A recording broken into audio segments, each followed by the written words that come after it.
Hi, my name is Michael Sahno. I'm Jewish and I love Israel.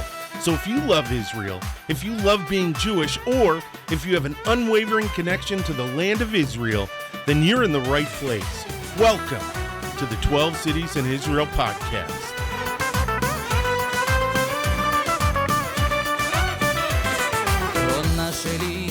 Shalom, shalom, shalom. Hey, what's going on? It's Michael Sahno. Welcome to the 12 Cities in Israel podcast, the only positive podcast about the state of Israel. Listen, hey, if this is your first time watching, please don't forget to hit the like button, the subscribe button, and the notification bell. That's if you're checking this out on YouTube. If you want to take this with you, you can find us on SoundCloud, iTunes, Google Play, Stitcher, TuneIn, and on Spotify. All right, so welcome to the show. I'm going to take a sip of coffee. I do that every single time. I should drink my coffee before I start. Hold on just one sec. Peter Madeira, that is for you. And today, so I said this is the only positive podcast on the state of Israel, and it absolutely is, but in order to be supportive, we have to be critical as well. And criticism is meant to make something better. There is criticism and then there's complaining, okay? And those are two different things, and I am a firm believer that complaining puts you into the lower category of, this is going to sound bad, man, the lower category of a type of person. I don't want to be around someone who complains, but I do want to be around someone who gives valid criticisms and objectively criticizes. So that's kind of what the subject of these past couple of episodes have been about. And this one is going to be no different, because we are going to address what are we going to address? that was the worst build-up ever. Corruption in Israel. And we're going to try to answer the question, is Israel a corrupt country?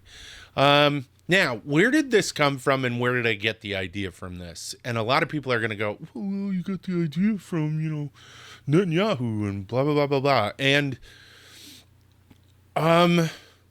yes, but not exactly. So, why is corruption an important question? Why is this question, is Israel a corrupt country? Why did that come into the forefront of my mind? And it's because I've been reading a lot of articles about the protests that have been going on in Israel, and a lot of the protesters have been putting up signs, and this has been the modus operandi of protesters in Israel recently, that Israel is corrupt. The system is corrupt. And I was curious about that because, well, my family, before we came to the U.S., came, from Mexico. And Mexico is corrupt. Absolutely, just systematically corrupt. If you get pulled over, you should have cash in your wallet so you can pay the police officer so that you can either not get a ticket or not go to jail. I mean, it's straight up corrupt.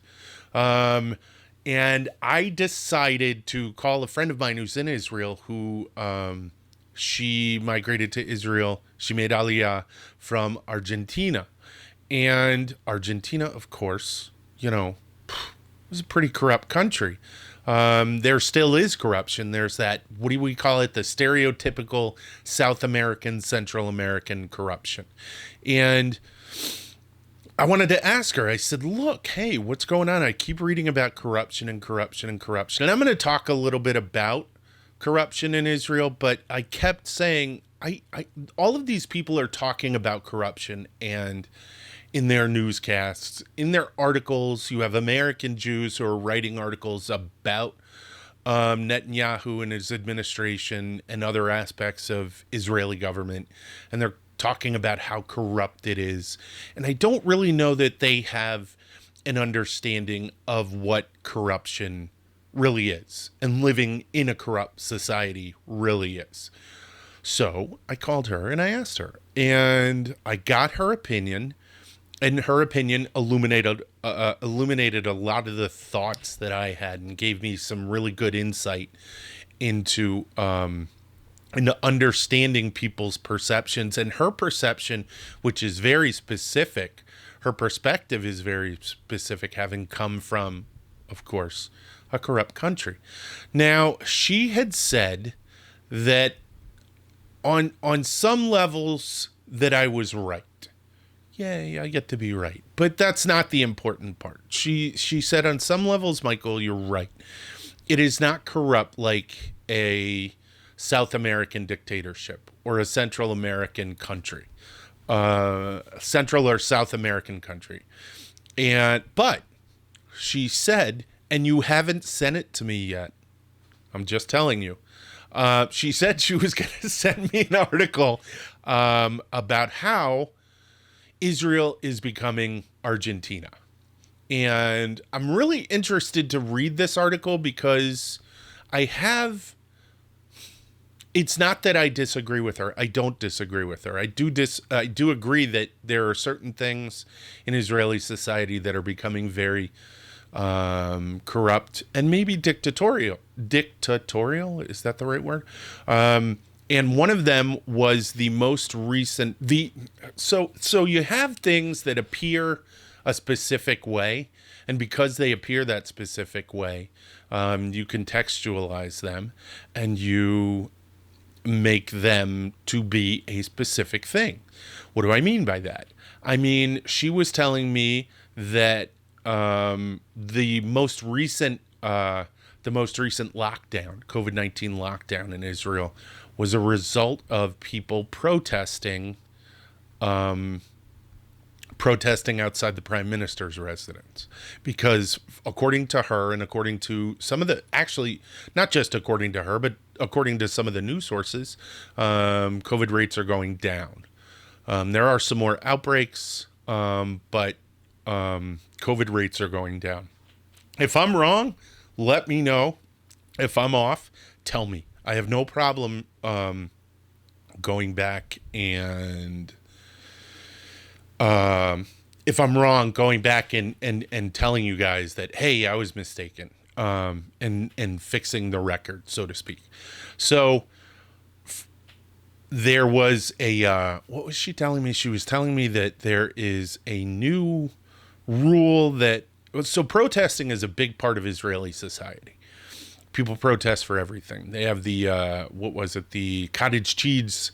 Is it the cottage cheese? The cottage cheese protests over the price of milk and stuff like that. So if the Israelis feel that they're being wronged by the government, they go out and they protest. And she was telling me that that protesting was basically being shuttered. And that this lockdown was an effort to do that. I spoke to another friend of mine, and he had a different perspective, and he said that it could be true, but according to him, it didn't seem that way. But I don't know. That's the thing. So it's really confusing, and I don't know if it's not so much that I don't believe, it's more so that I don't want to believe that Israel is on a track to dictatorial measures and removing the civil rights of its citizens. I'm having a hard time, especially with the gumption and the grit that went into establishing the state. I'm having a tough time really wrapping my head around it. Now, does that mean that there isn't corruption in Israel? No. So I did a bunch of research on this, and I ran out of time before doing the episode because I was doing all this research on corruption, and things just kept coming up and up and up and up. And of course, it brought a bunch of stuff up about Case 1000 and Case 2000, which are Case 1000, I think, is the case against Prime Minister Benjamin Netanyahu, and it's about gifts. And he has gotten wine or champagne and cigars from a friend of his who is a producer in the United States, and it was about getting him a visa. That's what the prosecutors and the police are alleging that he did. And that alleging is a very important thing. And it's not because I'm trying to get Netanyahu off, but it's the alleging and the democratic principles of government that become very important. So, and I'm going to explain that. So, and some people are absolutely going to disagree with me, and I totally get that. I totally get that. But there are different levels of, well, let me go into this. So a lot of what they say is that this is a guy, and this is one of the ways that it's being reported in the United States. Case 1000 is about, this man, I think his name is Milchin. I may have that wrong, but this guy is giving him cigars and is giving him champagne as gifts. And the total of these, they're very expensive champagne and gifts, and cigars, and they total around $300,000. Now, to you or I, the average person who doesn't have $300,000 kicking around, that's a lot of money. But to people with a lot of money, that's not a lot of money. I'm not saying that that's okay. Don't get me wrong. I'm not saying that that's okay at all. Now, also, one of the things is that they're saying that these two guys have a very,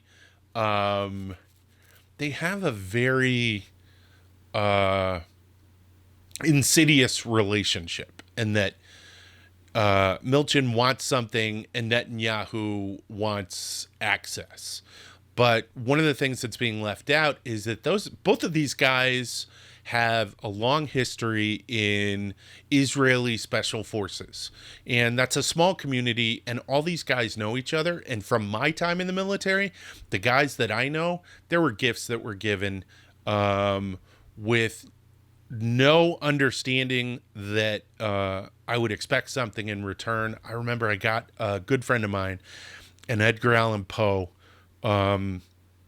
book because he was a big fan, and it was a really, really expensive Edgar Allan Poe book. And the reason I got it for him was because he loved it. And him and I, we had this connection from being in the military and just, going through the same mud together.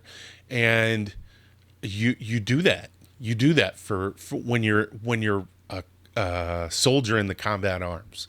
And to a lot of people who've never been in combat arms, and to a lot of people who've never been in the military, that's just something you can't really understand.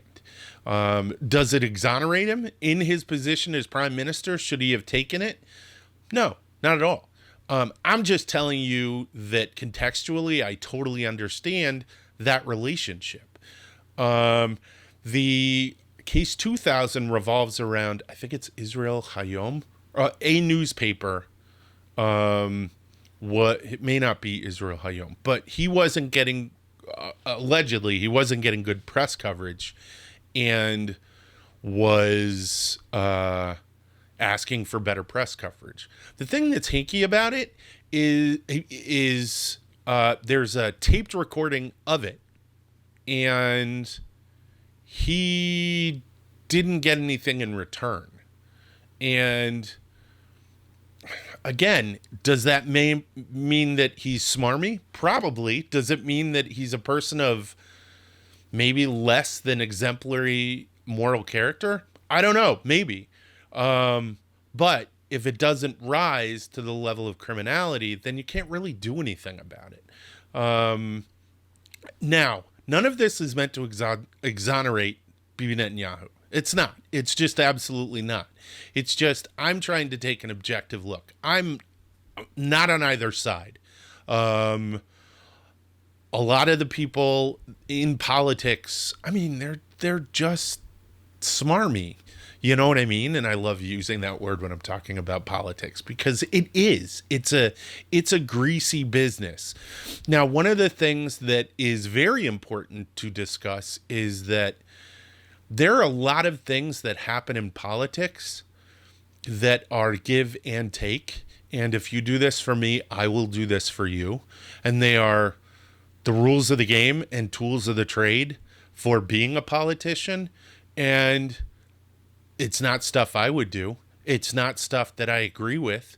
But I also understand that you do things in politics to make allegiances and connections so that you can get things done. I don't know what the specific laws are in Israel and if the things that were done rise to the level of that. But cash in hand, exchanging cash, physical cash, shekels, exchanging hands, that's a very specific thing. And in a lot of the research that I did, it kept hitting back to Ehud Olmert and Ehud Barak and another woman, Shula Zaken. So it's important that I talk about these three people because right there, and I think they're not. I think they're labor. And it's important to understand that I am not labor or Likud or Bayit Yehudi, which isn't a thing anymore, but that's the religious, the Dati, or any of the parties in Israel. I like the system, and I'll explain why in a moment. And it's why I think it's one of the reasons why bribery occurs and why there is corruption in Israel. So with the Ehud Olmert thing, he physically took money, about 500,000 shekels, $160,000. I think I got the numbers right, for something called the Holy Land Development. And that is this large development getting through zoning and becoming zoned residential. So that's straight up a bribe. That's corruption. That's absolute corruption. Stav Shafir, she went in and found that another budget was being allocated after the original budget was voted on. Another totally separate case, but people were taking money out of the budget that didn't have access to it. That's stealing. That's corruption. Naftali Bennett was giving money to people in order to get himself reelected. That's corruption. A ton of things are happening and have happened that are actual corruption in Israel. One of them that was alleged was Ehud Barak. And apparently, and they say that there's nothing that will be done about it. But apparently there were business deals, arms deals, where he skimmed off the top and put millions, allegedly, into Swiss bank accounts. So there is corruption in Israel. Corruption is inherent in the system. And I don't mean the system in Israel. I mean the system. If you have a system that bars someone from getting something that they want and they have the money and they want it bad enough, they're going to offer money to get what they want. And 9 times out of 10, there's someone there who is going to accept your money. Does that make Israel a corrupt nation? No, it doesn't. It makes Israel a human nation because there are humans who are willing to be corrupted. But there are also a lot of them who won't be corrupted. Like I said, Stav Shafir, I don't see her as someone ever being corrupted. Tzipi Livni, who is no longer, I don't see her as someone being corrupted. I'm trying to think of other people. Avigdor Lieberman, I don't see him as being someone who's corrupted. There are a lot of people who just are I think are good people, and it won't happen to them. I could be wrong. There could be allegations against all these people that I've just brought up, but I'm trying I'm trying to be positive about it and hope that maybe that's not something that is happening. Hold on. Needed a quick sip of coffee again, Peter. That's for you. Now, the reason why the system makes it something where corruption will happen is because Israel, and I'm going to use this word, are you ready? Is blessed with one of the best democratic systems on the planet. And everyone's going to go, oh, you don't know what you're talking about, blah, blah, blah, blah, blah. No, it is. It is democratic in the best way, in that it is thoroughly and totally factional. And what are they, try to get a group of people to agree on anything, even within their own factions, and they can't do it. And because of all this gridlock, because of all this inability to, for an individual to get what they want through the system, it frees up the common person in Israel from having to worry about all the stuff that the government's going to do to them, because with the exception of some really major things like security, and healthcare, it's very difficult for the government to do anything, because it's very difficult for the government to agree on anything. Therefore, it leaves it to private enterprise and the individual person and groups of people, NGOs, to work and try and get all this stuff done. It's why there is such a large culture of charity in Israel. There's not as much as there could be, but there's a lot more than there is in the U.S. There's a lot more charities actually doing something than there are in the U.S. And I think that inherently Israel is not a corrupt country. I think that there are corrupt people in the Likud. I think there are corrupt people in Meretz. I think there are corrupt people in blue and white. I think there are corrupt people in Yamina, which I think is Naftali Bennett's. I think there are corrupt people in all organizations. People who are willing to do whatever they can to get what they want. And are willing to give whatever they can to get whatever they want. So I'm sorry that doesn't give a solution, but it does give my answer, in my opinion, that Israel is not a corrupt country. So, wow, I could talk more about this. There are so many different examples. And I don't know, man.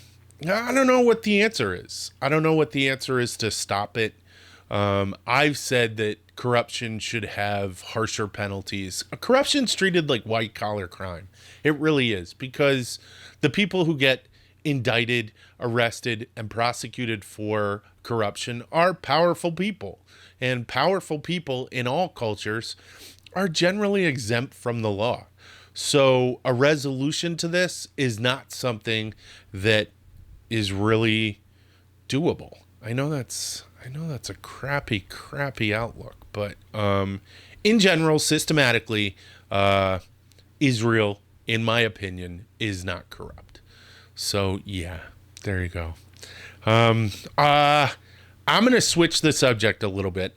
We spoke about that, and that was very important, but I don't want to leave it like that. I want to talk about the next thing for the last couple of minutes. And I just got finished, prior to doing this episode, I just got finished downstairs filming the promo video for the Kickstarter campaign that I'm doing for the 12 Cities in Israel flashcards. And I, again, am going to use the word blessed because I got to work with my son. Hey, Bobby, what's up? He was my junior producer on set, and he helped me. And my wife and I watched the video of us doing the promo video and all the outtakes. And she said, when you get done, you need to put this up there because he's really going to think, people are really going to dig it. It's very endearing, and I want you to get Bobby up on YouTube. So I'm going to put him up on there. So be on the lookout for that. I am going to be finishing up the Aleph Bet on Instagram, on our Instagram and Facebook. What am I think I'm on, I just hiccuped. I'm so sorry. The coffee. I'm on cough right now. And I only have a couple letters left. And I didn't do an Instagram post today because I was doing the shoot. But I'm going to do another one tomorrow. And then we're going to wind all that up. And then I'm going to release the video. And I would love for you guys to be a part of that. And I am going to do a little bit of pitching right here. So please, if you would like to be an investor in helping people learn Hebrew, please be on the lookout for that video. It will link you to the Kickstarter campaign, and I'm going to have Kickstarter campaign links all over the social media for 12 cities in Israel. But yeah, I didn't want to spend all this time it's so weird because I had such a good time doing that and then had to leave the fun of making that video to come and do this podcast talking about corruption in Israel. It was just a real big buzzkill. It was tough because two people that I respected got to be my reference material. And I'm going to put up a couple of videos and a link to some some websites that I used for research and stuff like that, but that'll all be up there. But yeah, it was kind of a buzzkill to have to go from talking about corruption with my friends, which political discussions with Israelis can be really intense, and going from that to doing the video and being upbeat, and then leaving the upbeat video and coming to do the corruption video. This one, it's yeah. So, all right. That's pretty much it. All right, you guys. What I want you to do is don't forget, hit the like button, hit the subscribe button, and hit the notification bell. You can find this video on YouTube, and you can find all of our other stuff on YouTube. You can also find this podcast on SoundCloud, iTunes, Google Play, Stitcher, TuneIn, and on Spotify. And yeah, that's pretty much it. All right, thanks a lot. Oh, don't forget to check out our social media, Facebook, Twitter, and Instagram. All right, now it's it.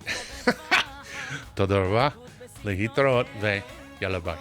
אין כמוה, אין כמוה בעולם, אין כמוה, אין כמוה, אין כמוה בעולם.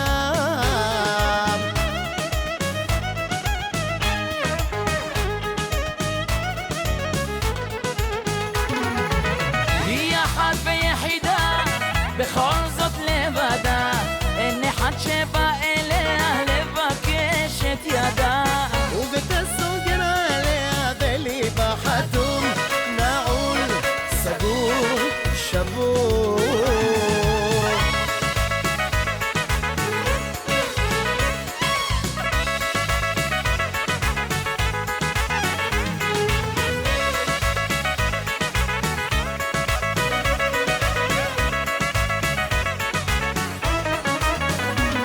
לחישה בלילה והיא איננה גם שרחוקה היא ממני זיכרונה עולה שוב בליבי הלילה איך אותה רציתי כל חיי